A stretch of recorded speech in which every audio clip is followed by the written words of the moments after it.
Growing up was great. There was always design in our house, always design in my life. My parents are my greatest inspiration, my heroes. Emily Oberman, who works for Pentagram, went from being the co-founder of a company to working under another company as a partner. But in both instances, she expanded her work experience. Furthermore, she has worked on many huge projects that people see all the time. She has worked with Warner Music Group, Prime Video, and Warner Bros. She has also worked with Riot Games in the games League of Legends and League of Runeterra.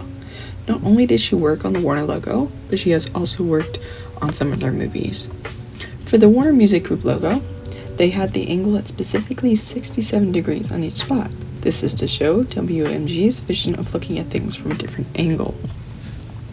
What got Emily into graphic design was her parents. As she said, they are her greatest inspiration and heroes. As her parents, Marvin and Arlene Oberman, are also graphic designers.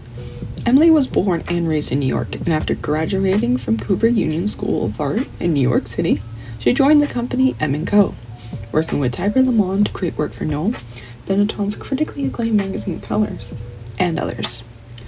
Before joining Pentagram, Emily co-founded the design studio number 17 in 1993.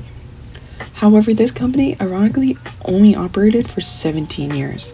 During this time, Emily got to work with two big shows, The Tonight Show with Jimmy Fallon, as you can see with him staring at the screen, and SNL. Even though she has switched companies, SNL continues to work with Emily to update the logo and other products when needed, the newest one being the SNL 50th anniversary. In 2012, she joined Pentagram, and in 2016, she was chosen by Fast Company as one of the 100 most creative people in business. Then in 2022, she had won the IAGO Medal, graphic design's highest honor, for her work throughout her career. But she has also been honored by Communication Arts, the Type Directors Club, and the Art Directors Club, among others. With the Type Directors Club, she is in 2 books, Typography 28 and Typography 29. The point of American Girl is to have every kid be unique in whatever they want to be. The eyes in American Girl shown in the bottom left are 2 different sizes. The first to indicate the girl, and the second to indicate the doll. The star is connected to the tagline, Find Your Inner Star. The reason is because they want to encourage girls to discover and explore their most authentic self. Emily also worked on the packaging design shown on the right. Fisher-Price's goal was to freshen up their identity, to be less prescriptive of child development, to be joyful, be silly, and put the fun and functional. The iconic red awning used was changed from 4 to 3 semicircles to symbolize the 3 founders of the company, as well as the parents plus the kid. Rotten Tomatoes wanted a more modern look, bringing style to the splat, while retaining familiarity to fans. Moving away from those goofy cartoon-like vector illustrations of the previous iterations for those score icons shown in the bottom left to a sleeker silhouette. The color palette was also updated to be richer and more cohesive, making bright orange the primary color.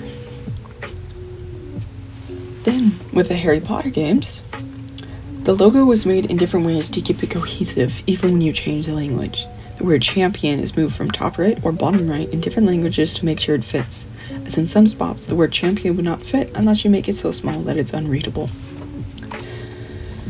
Then, in their other game, Hogwarts Legacy, the placement of the top of the wand is the biggest change. Having it in different places per language allows the word Hogwarts to be read clearly and not have important details blocked. Keeping it in the same space would hinder readability, looking out of place. This is for a show called Buckus, Pete Davidson's semi-autobiography action comedy series. The point was to have a unique title sequence every episode. And on the bottom right, yes, that is Pete Davidson's. I did not pause it there, Pentagram uses this image, but she worked along with him to make sure every episode had a unique and different title. The Justice League, to make a new brand identity to show superheroes as powerful, contemporary, and timeless.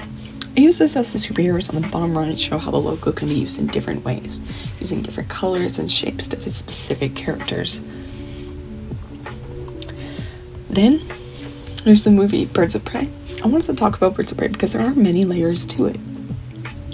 The contrast of black and white helps create the idea of manic. So when someone is manic, the typical colors are black and white. Movies use this flashing to create light and darkness, like craziness.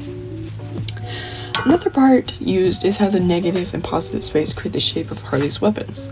Not all of the letters are even used, some of them are subtle, like the dagger inside the S. Others are prominent, like the brass knuckles for the E. Some of the weapons are using closure, as they are not touching, but you can still tell they are the weapons. The hammer and the R, the arrow between I and R, the dagger and the S, the diamond in between R and D, all use closure to keep the letters separate, but still appear as the weapons.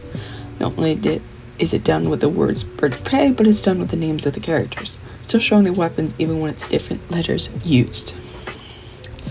One of Harley's signature colors is pink. Hot pink is typically associated with excitement, high energy, playfulness, and even a touch of rebellious spirit, which is how Harley Quinn is. Lastly, I wanted to talk about Wonka.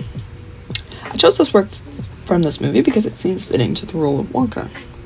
For this logo, I need to express the kindness and pure imagination of Wonka in a chocolate company.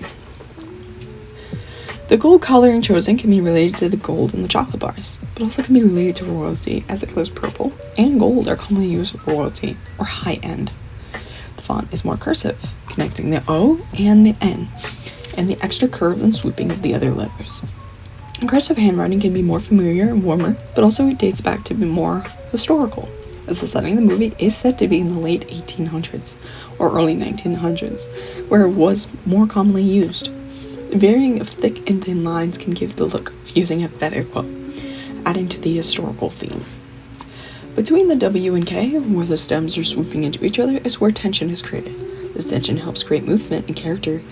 Additionally, the swooping gives how Wonka was looking for connections and a hopeful journey for his chocolate business.